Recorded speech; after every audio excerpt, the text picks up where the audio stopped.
it's not just about engaging with young people, it's how you engage with young people. So a recurrent conversation that we've had as future leaders is how we participate in processes, like governance processes especially. It tends to be quite on a consultative manner, or it's very late in the policy making process. And I think that really hinders our impact because young people are really implementing innovative services as well as initiatives which are providing services to groups that are marginalized and kind of on the outer scope of policy practitioners. So I think it's not just about engaging with young people, it's about including them and ensuring that their contributions feed into the agenda setting and kind of influence that.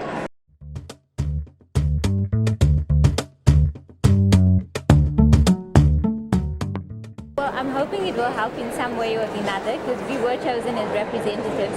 It is obviously difficult. There's a question of community inclusion or youth involvement, and obviously it's not possible to bring all the youth from Africa or Europe to come to this conference. So what we're hoping is that we as future leaders, we go back to our country and we mobilize, but also that we build on the networks we have here, but mobilize with other future leaders as well, so that we're able to then bring the change that's needed. It's been absolutely fascinating being here in Europe because a lot of things that we learn is based in Africa, and we know a lot about, low and middle income countries. So visiting European Commission, the European Parliament, you're learning about the unity in the EU and what it's meant for trade, development, industry. And for me, that's something I want to take back to Africa. It's lessons like that, uniting Africa, for example, along those lines. But at the same time, it's also, we're given a really small platform at the EDD, I think. But, we're not scared to speak up in sessions. We're absorbing information. We're putting it out on Twitter, writing blogs or opinion pieces. So we are, and I hope we are able to influence development in that way.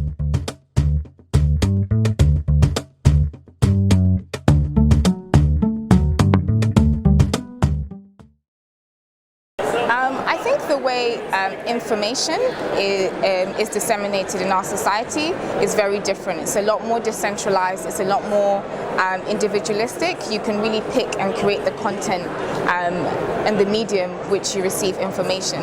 So I think social media is really, really great for breaking those barriers of how we used to present news and information, which used to be quite formalized and, print papers and all of these things. It's a great opportunity for that. But I think more so than bringing the news to people outside the development community, we need to also create platforms to educate people.